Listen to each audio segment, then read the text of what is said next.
आधा हिस्सा जिसके बगैर सच पूरा नहीं होता, वो है अर्ध सत्य। नमस्कार, मैं राणा यशवंत इंडिया न्यूज पर आपका स्वागत करता हूं और आप देख रहे हैं अर्ध सत्य। आज दो बड़े मुद्दों पर बात करेंगे और उनके जितने भी जरूरी पहलू हैं उनको समझने की कोशिश भी करेंगे।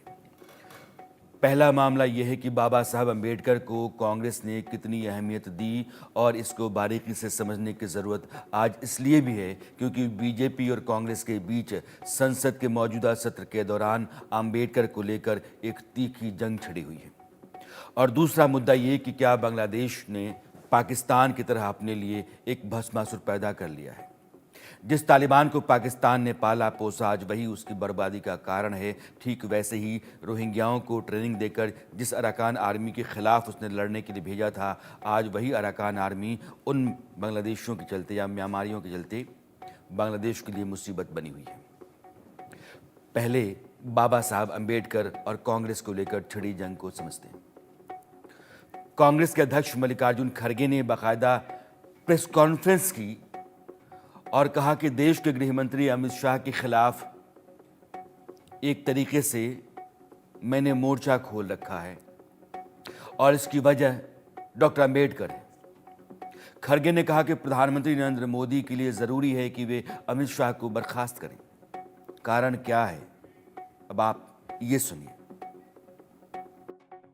हमारी डिमांड ये है कि जो व्यक्ति संविधान का शपथ लेके अंदर आता है, मिनिस्टर बनता है, मेंबर बनता है, अगर उस संविधान का अपमान करता है तो उसमें उसको कैबिनेट में रहने का कोई अधिकार नहीं है। उनको फौरन ड्रॉप करना चाहिए, बर्खास्त करना चाहिए, तभी इस देश के लोग शांत रहेंगे।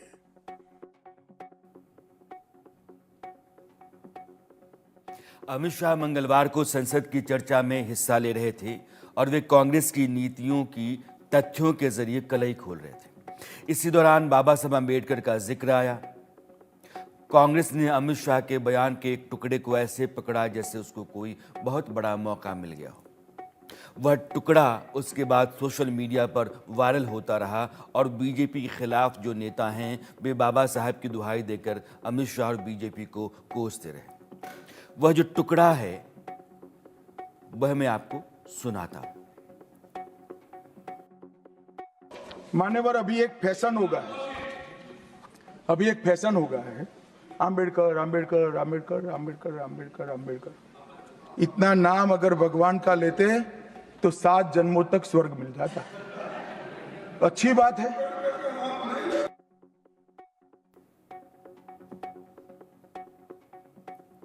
अश्वत्थामा हतो नरो वा कुंजरो वा।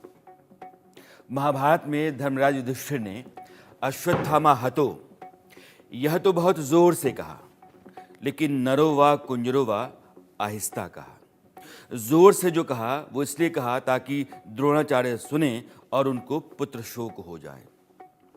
और नरो वा कुंजरो वा एक धोखा था क्योंकि उन्होंने उसको आहिस्ता कहा।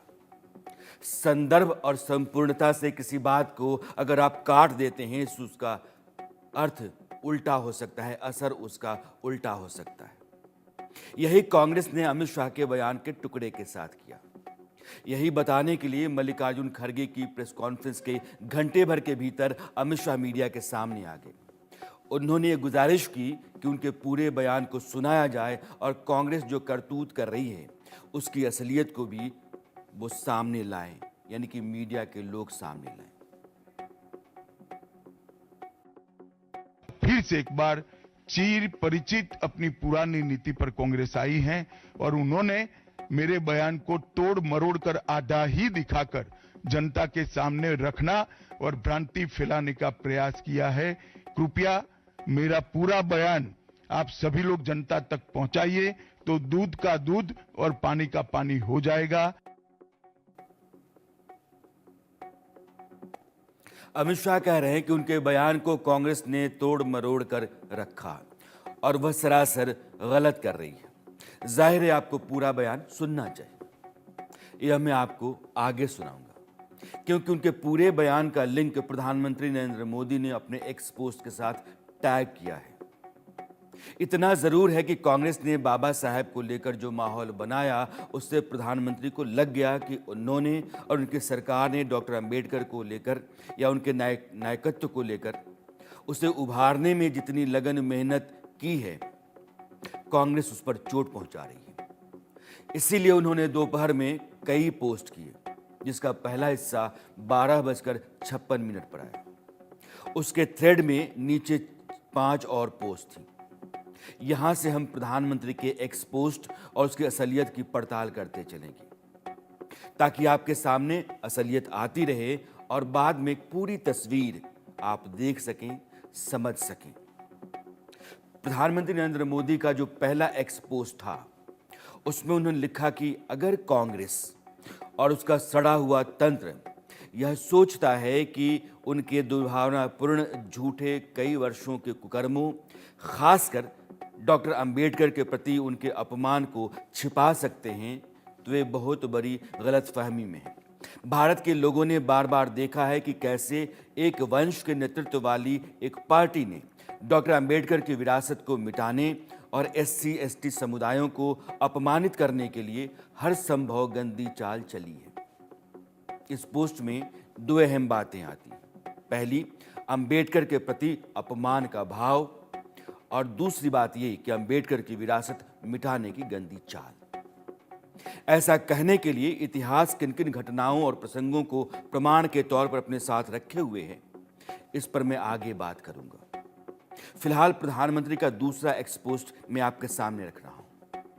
वो लिखते हैं, डॉक्टर अंबेडकर को एक बार नहीं बल्कि 2 बार चुनाव में हार दिलाई गई। पंडित नेहरू ने उनके खिलाफ प्रचार किया और हार को प्रतिष्ठा का मुद्दा बनाया। उन्हें भारत रत्न देने से इनकार कर दिया गया। उनके पोर्ट्रेट को संसद के सेंट्रल हॉल में गौरव का स्थान देने से इनकार कर दिया गया। अब इस पोस्ट में PM 3 सवाल उठाते हैं।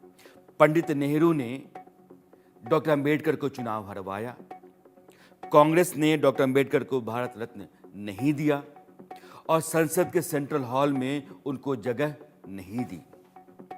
ऊपर के 2 सवालों को जोड़ें तो कुल 5 आरोप कांग्रेस के खिलाफ प्रधानमंत्री नरेंद्र मोदी की तरफ से 2 पोस्ट में लगाए गए, बाकी 4 अभी बाकी हैं।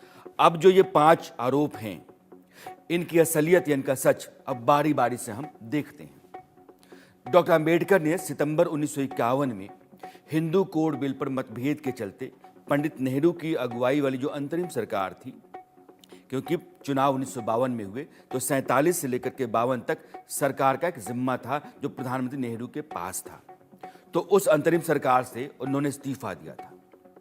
जब 1952 में देश में पहले आम चुनाव हुए तो doctor Ambedkar Bombay north central seat से शेड्यूल्ड कास्ट फेडरेशन पार्टी के उम्मीदवार के तौर पर चुनाव में उतरे।